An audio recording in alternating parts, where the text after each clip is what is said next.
मानव ईश्वर की सर्वश्रेष्ठ रचना है, जिसे ईश्वर ने संसार की अपार संपदाओं का स्वामी बनाकर सुखी जीवन जीने और खुश रहने का वरदान दिया है। प्रकृति में वे सभी वस्तुएं उपलब्ध हैं जो मानव को स्वस्थ, सौंदर्य और खुशी सब एक साथ प्रदान करते हैं। जब सूर्योदय होता है तो उसके साथ ही सभी के आत्मा का सूर्य भी उदय हो जाता है।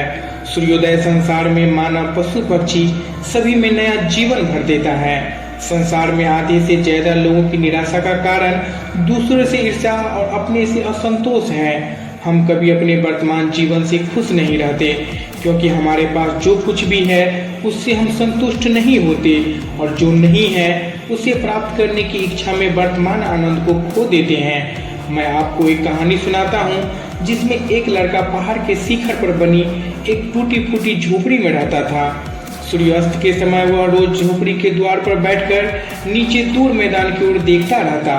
गरीब होते हुए भी वह अपने मन में अमीर बनने के सपने देखता रहता। झोपड़ी के द्वार पर बैठा हुआ एक सुंदर घर की कल्पना करता, जिसकी सुंदर खिड़कियां दूर से चमकती हो। थोड़े ही दिनों में उसे ऐसा आभास होने लगा कि नीचे एक भव्य महल है, जिसकी सुनहरी खिड़कियां उसे अपनी ओर आकर्षित कर रही है। उसे लगा कि उस महल की सुंदर खिड़कियां और महल उसे बुला रही है। उस लड़के ने पहाड़ के नीचे उस महल में जाने का निश्चय कर लिया। अगले दिन सूर्योदय से पहले ही वह उस दिशा में चल पड़ा। उत्साह से भरा हुआ वह लड़का उस ओर धूल भरे रास्तों पर सूर्य की थका देने वाले तीव्र किरणों की परवाह किए बिना उस महल को पाने के लिए आगे और आगे बढ़ता गया।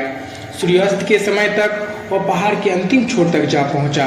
अचानक सामने की ओर उसे एक टूटा फूटा मकान दिखाई दिया, जिसकी खिड़कियां टूटी हुई थी।